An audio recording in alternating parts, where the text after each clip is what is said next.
In the wild world of pro wrestling, the news never stops. Here are some of the biggest news stories out there. Where has this absence WWE star been? Well, following Bash in Berlin, the company has started to focus on Bad Blood on October 5th and started putting together a card. Some fans thought they might see the return of one name that has been absent from television heading into this pay-per-view, and that's AJ Styles. He's been away from television since putting over undisputed WWE champion Cody Rhodes at Clash at the Castle in June. Since that time, he worked a Pro Wrestling Noah event. He's also hosted some shows as part of WWE's Japan tour in Japan and Europe tour. He worked a few shows there. In early August, it was reported that Styles was initially planned for an early August episode of SmackDown. However, he wasn't brought in as it was decided that it wasn't the right time for him to make a return to television. At the time, it was reported that WWE was planning to bring him back to television ahead of Bash in Berlin. Sean Ross of Fightful Select has reported that while Styles is healthy and is fine, he just simply is not being used on television, and as of right now, it is unclear when AJ Styles will return to television. Of course, we have to talk about the bombshell news that came out this morning regarding AEW, because a new television deal between AEW and Warner Bros. Discovery has been considered a done deal over the last week, after months of the two sides being in talks. The existing deal expires at the end of the year, and it was previously reported that the deal on the table is believed to be at least double the value of AEW's current TV deal, estimated to be about $170 million per year, with the idea being that it would include pay-per-view events on Max in some form.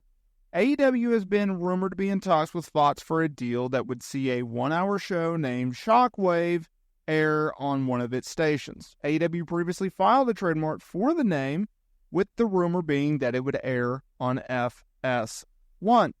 Now, Puck put out a feature on Warner Bros. Discovery and its president, David Zaslav, noting that they saved $1.5 billion due to the proposed NBA broadcast deal not coming through.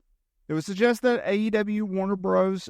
Discovery deal is being close to being finalized, with an announcement coming as soon as next week.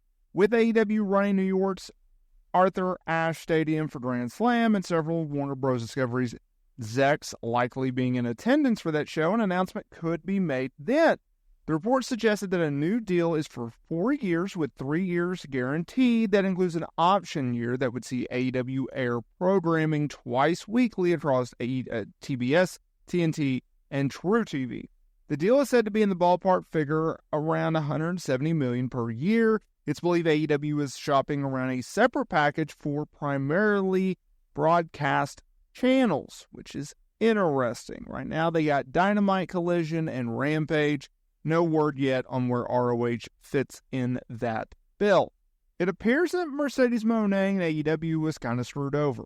So, Mercedes Mone had been looking to get a match at a hip-hop star, Megan Thee Stallion, before a deal was reached between the musician and World Wrestling Entertainment. While speaking with TMZ Sports last month, Mone stated that she had hoped to wrestle with or against Stallion.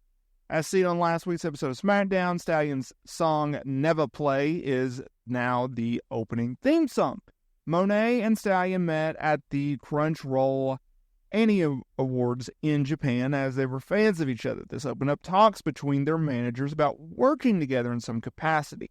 Now, PW Insider reports that there was expectations that Stallion would partner with Mone in All Elite Wrestling. After the two sides had agreed to do something, Mone publicly mentioned the idea of getting the star in the ring, as they previously talked about the two doing something together in WWE all the way back in 2021.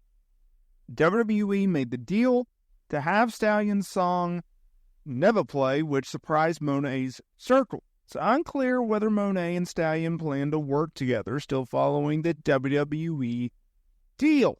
So that's interesting as well. And finally, Jey Uso has fans talking with a very interesting tease. Jey Uso, he has fans speculating as to what WWE has next planned for the Bloodline storyline. Once Roman Reigns went away after WrestleMania 40, where he dropped the undisputed WWE Championship to Cody Rhodes, Solo Sikoa replaced him as the Tribal Chief and kicked Jimmy Uso out of the faction. WWE has since signed the likes of Tonga Loa and Tonga Tama from New Japan. which have been aligned with the bloodline. They've also brought in Jacob Fatu to be part of the faction. Now, New Japan star Hikuleo, his contract had expired with the promotion, and he signed with WWE. However, his start date is still unknown.